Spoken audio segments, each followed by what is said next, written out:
ہوں. ہم نے اس کو زمین میں اقتدار عطا کر رکھا تھا اور اسے ہر قسم کے اسباب اور وسائل بخشے تھے. یہ ضروری نہیں ہوتا کہ کوئی شخص نیکی کرے یا اچھے کام کرے تو دنیا اسے چھن جائے گی. یہ مثال ظاہر کرتی ہے کہ وہ عادل بادشاہ تھا, اللہ کو مانتا تھا, آخرت کو مانتا تھا. اس کے باوجود اللہ نے اس کے لیے دنیا کے اسباب مسخر کر دیے تھے.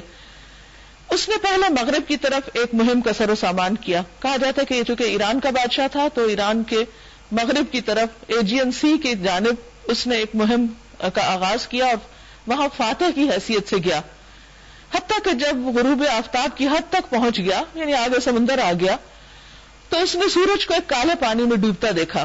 جیسے روز ہم دیکھتے ہیں کہ سورج نیچے جا رہا تھا, اگر آپ سی سائڈ پہ جائیں تو وہاں پر لٹرلی یوں لگتا ہے جیسے سورج سمندر کے اندر ڈوب رہا ہے.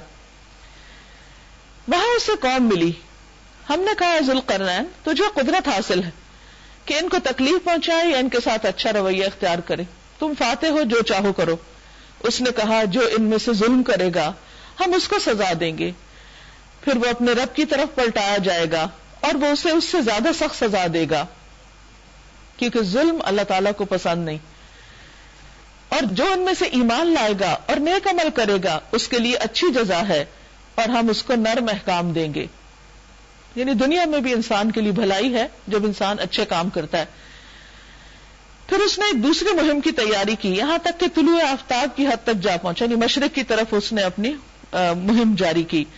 وہاں اس نے دیکھا کہ سورج ایک ایسی قوم پر طلوع ہو رہا ہے جس کے لیے دھوپ سے بچنے کا کوئی سامان ہم نے نہیں کیا, یعنی وہاں کوئی سایہ وغیرہ نہیں تھا, کئی عمارتیں بھی نہیں تھی, کچھ بھی نہیں. یہ حال تھا ان کا, یعنی بالکل ہی ان پڑھ قسم کے لوگ. اور ذوالقرنین کے پاس جو کچھ تھا ہم اسے جانتے تھے, اور ہم یہ بھی جانتے تھے کہ کس طرح وہ ان وسائل کو استعمال کرتا ہے, کیونکہ وہ بہت عادل تھا.